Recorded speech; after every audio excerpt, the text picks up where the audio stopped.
This week, we're finishing up Serial Killer September with the story of BTK, Bind, Torture, Kill, which was the signature that Dennis Rader left in his letters and other communications with Wichita, Kansas media. He terrorized the city for decades with his random murders, and we're going to look at it all today on Our Weird World. Our Weird World.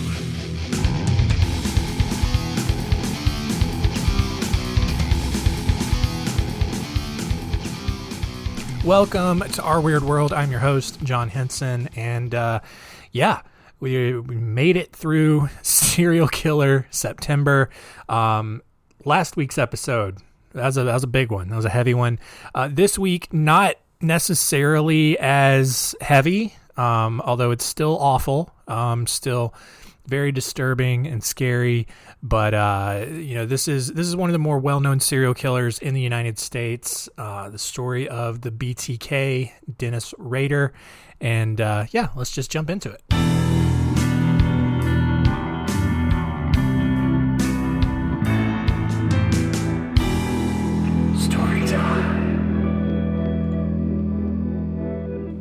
Dennis Rader was born on March 9th, 1945 in Pittsburgh, Kansas. His family moved to Wichita, shortly thereafter, where, he was, at least in everyone's eyes, a really normal kid. But something really weird happened when he started hitting puberty. For starters, he started dreaming of tying girls up and just doing whatever he wanted with them, which, that could plausibly be written off as just being a hormonal teenager taking, probably a somewhat aggressive interest in sexuality, but it didn't stop there. Dennis would purposely get himself into trouble just so his mother would spank him because it really turned him on. I don't know about you, but I was never a fan of getting spanked, because my parents were much bigger than me and they, in my mind, they could kill me if they wanted. But Dennis was like, yeah, mama, give it to me. All right. Sorry. That was weird. But yeah, he, on top of that, Dennis also visited his grandparents' farm so he could watch chickens get slaughtered. He just enjoyed seeing that happen. He even started hanging and killing neighborhood animals, and, that the killing of the neighborhood animals and just enjoying watching chickens get slaughtered, there's no logical explanation for that. As Dennis transitioned from high school to college, his fantasies about tying people up kept growing, but he could never quite get to that point in a relationship where he actually got close enough to someone where he could get permission to get rough. Instead, he just settled for breaking into people's homes and stealing their underwear. In 1966, Dennis joined the Air Force and went down to Alabama. Over the next 4 years, he made, all the sexes with the local prostitutes and persistently offered to pay them extra to let him tie him up. And, maybe that worked sometimes, let him get his fantasies out. But by the time he was discharged from active duty in 1970, he had received an Air Force Good Conduct Medal, the Small Arms Expert Marksmanship Ribbon, and the National Defense Service Medal. And, those are the sorts of skills that you definitely want the more mentally unstable population to have, when they're about to go out and start murdering people. After he was discharged, Dennis moved back to Wichita and enrolled at Butler Community College.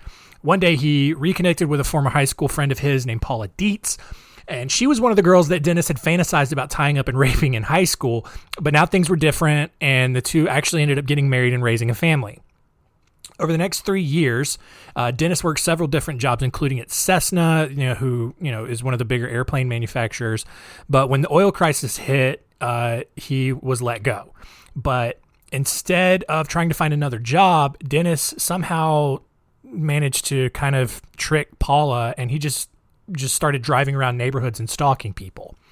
One family in particular, the Oteros, had just moved to Wichita from New Jersey, and they immediately caught Dennis's eye. And he stalked them for weeks, learning every little detail he could about Joe and Julie and their 5 kids. One child in particular, 11-year-old Josie, definitely caught his eye, and he decided that he had to have her. And At this point, his fantasies are running wild and he can no longer just keep them in his head. Like, he's got to act on them. So on January 15th, 1974, Dennis walked onto the Otero's property, cut the phone lines, and then just Kool-Aid manned himself through the back door. And he was expecting the parents to be gone at work based on his previous reconnaissance, but he was shocked to find Joe Otero, who was a former champion boxer, by the way, just sitting in the kitchen thinking like his crazy brother-in-law was pulling some horrifying prank on him. But Dennis acted quickly, and he just started screaming and ordered everyone to go lie down in the living room. And Dennis was able to convince the entire family, like the entire family's there, I think, at this point. And maybe like one or two of the kids is off at school. But he's able to convince the Oteros that, to just lie still long enough to tie them up by acting like he was just a crazed criminal on the run from the cops. And once he had tied everyone up, he strangled both parents to death. He took Joey Otero, the 9-year-old, and tied a bag over his head and watched him suffocate. He then turned to Josie and took her down to the basement and hanged her from a pipe. But, even though she was hanging from a pipe, like, he wasn't done. He ripped her clothes off and did a little 5-finger shuffle onto her leg. And when investigators found their body, this is insane. They found so much semen on the floor, the walls, and Josie's body that they wholly believed that at least 2 people had murdered her. Like, it was that much.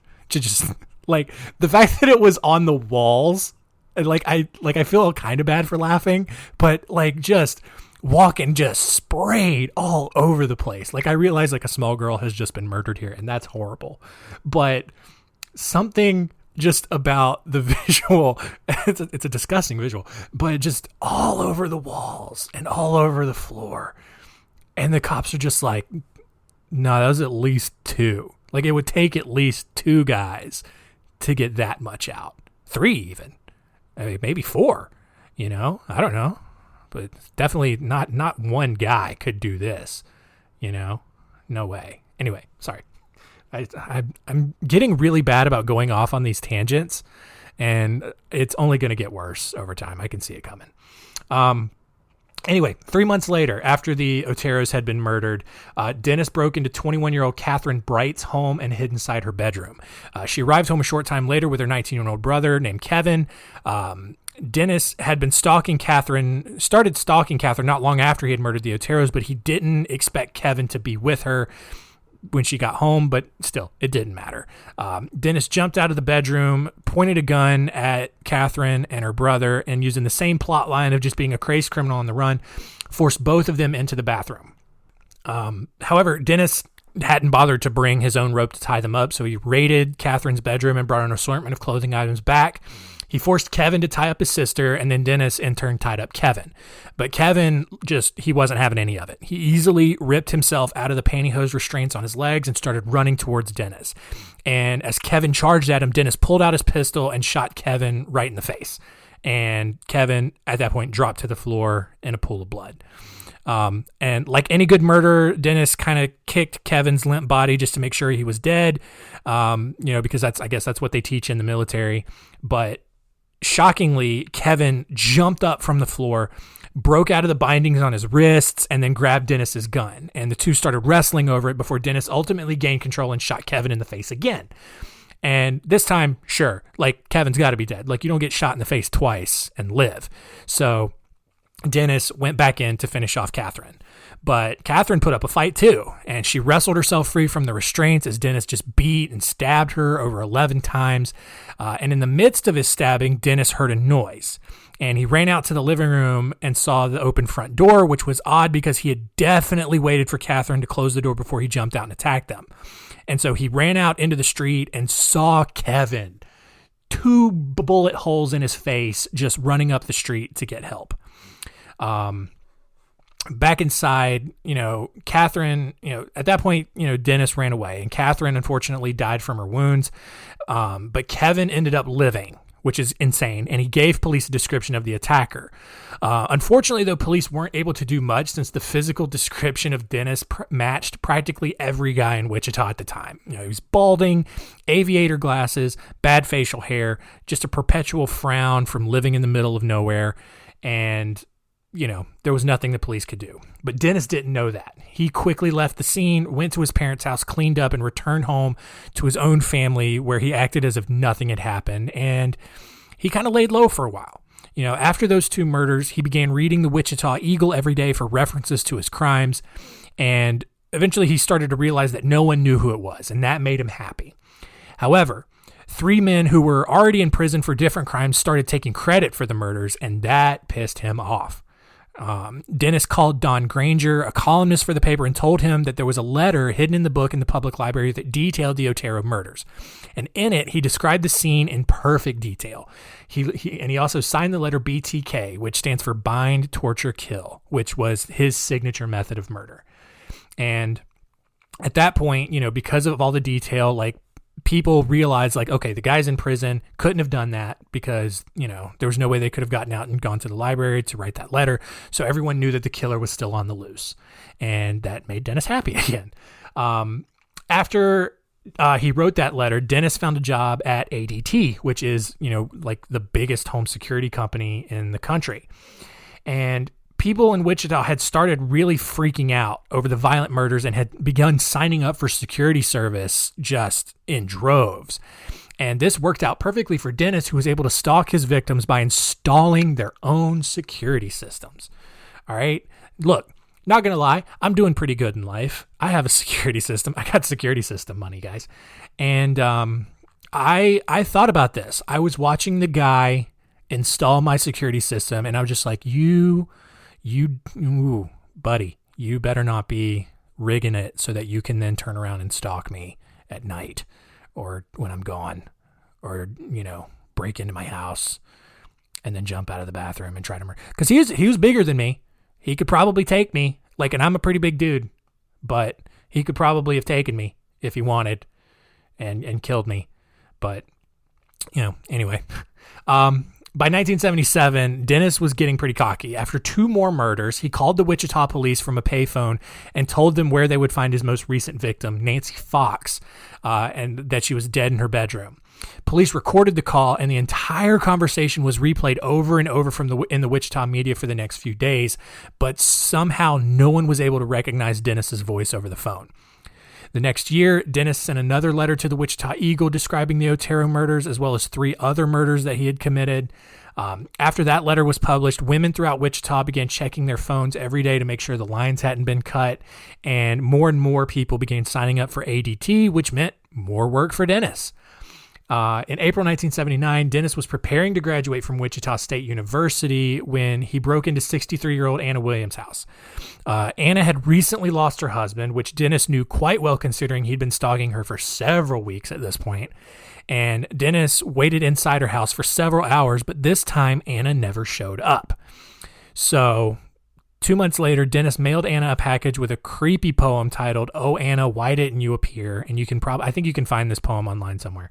The package also included an assortment of items he had stolen from her house, and Anna moved out of town, just left town shortly thereafter, which, smart. This is what you do in these stories. Anna is a smart person. Be an Anna in these stories. Don't be dumb. The failed attempt, however, somehow convinced Dennis to stop killing for 6 years. In 1985, though, he restarted and had killed 3 more people by 1991. Even though all 3 people had been bound and tortured, which people didn't believe, even though they had been bound and tortured and killed like the BTK style, for some reason, people in Wichita didn't believe that BTK had started killing again. But Dennis was okay with that. It didn't bother him as much this time. And so after the second round of murders, he decided to take another break and actually spent his free time volunteering at his local church and leading a Cub Scout troop. What? Hey, Jimmy, here's your new Cub Scout leader. Hey, Jimmy, my name's Dennis. I'm definitely not a murderer. I'm going to teach you how to make a fire with sticks or whatever Cub Scouts do. I don't know, dude. Even more, by now, Dennis had also raised 2 kids, Brian and Carrie. He left his job at ADT and began working as an animal control officer, kind of maybe feeding into some of those early childhood fantasies, or, reverting back to, his actions as a child. And he quickly gained a reputation for being overly strict and did not hesitate to put animals down, even if they hadn't actually done anything wrong. But, and obviously that shouldn't surprise you, considering, we both know he was a fan of killing things at this point. In 2004, which crazy how 2004, I know it was 16 years ago at this point, but it still feels so recent to me. In 2004, though, the Wichita Eagle ran a story on the 30th anniversary of the Otero murders. And the story highlighted a local attorney named Robert Beatty, who was publishing a book about BTK. And this really made Dennis angry because he thought he should be the only person telling the BTK story, not some hack lawyer who was only going off of evidence that police had collected from each crime scene. He immediately wrote another letter, attached photographs of one of his victims, and then sent it to the paper. And the people of Wichita, upon hearing the fact that BTK was in fact still out there and walking among them, terrified everybody. And that finally made Dennis happy again. 4 months later, Dennis sent another letter to the ABC affiliate in Wichita, and this time he copied the letter writing method of the Zodiac Killer, who was a popular Northern California killer in the 60s and 70s. I'm sure you've seen it everywhere. Obviously, Ted Cruz is the Zodiac Killer, if you remember that dumb conspiracy. And so he did this by sending a coded message full of letter and number columns, and police eventually were able to connect the letter to BTK, but they still had no idea who BTK actually was. Dennis then sent 8 more letters and packages to various places in Wichita over the next year. And at this point, he had really just stopped killing people and replaced the joy he received from murdering people with just passively aggressively scaring just the living bejesus out of everybody with his letters and packages. But on February 16th, 2005, Dennis finally slipped up. It began with a letter and a purple floppy disk, believe it or not, that Dennis sent to a television station. When police popped the disk into their computer, they found files belonging to Dennis and the Christ Lutheran Church, despite Dennis thinking he had deleted everything. After a quick search, police learned that Dennis was the president of the church, and when they drove by his house, they noted a black Jeep Cherokee that had been spotted by surveillance cameras near the site of one of Dennis's cryptic letter drops. Police quickly obtained a subpoena to get DNA evidence from his daughter's recent gynecological exam, which is crazy that they can do that. They matched her DNA to semen samples taken from several of the murder scenes because, Dennis had a habit of, petting his noodle and dispensing its contents over dead bodies. That whole Otero thing was not just a one-time thing. He was doing that with everybody. 9 days later, police surrounded Dennis as he drove out to get lunch. And so after terrorizing Wichita for 30 years, BTK had finally gotten caught. And he was sentenced to 10 consecutive life sentences with a minimum sentence of 175 years. And that ends this story.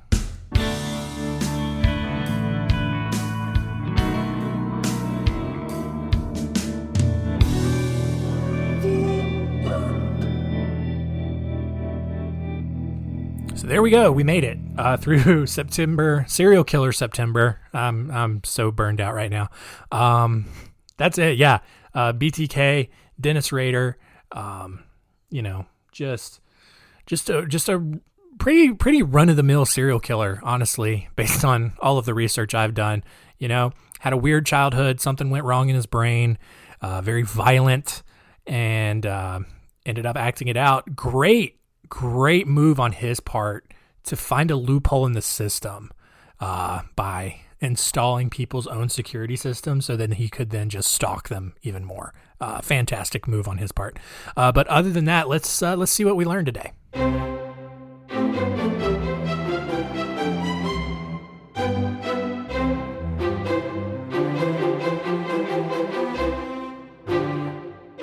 What did we learn? And number one, hey parents, look, if your kid develops a fervent passion for seeing animals get slaughtered, you should keep an eye on that. Probably take some proactive measures to get them into therapy, get them medicated or something, because there's no way that ends well. All right. Number 2, if you have a security system in your house right now, you're probably super paranoid that the person who installed it knows way more about you than you are comfortable with. Heck, they may even be in your bathroom right now, or your crawl space or your attic, just hanging out, listening to you, watching you sleep. Who knows? BTK. Anyway, and number 3, if you're going to use floppy disks, or I guess blank CDs now, or thumb drives, probably thumb drives, to, send super cryptic, messages to police about how you've murdered people, make sure that you totally delete all of the other files and all the other encrypted information, or just go out and buy a blank flash drive. Don't steal one from the church, you dummy.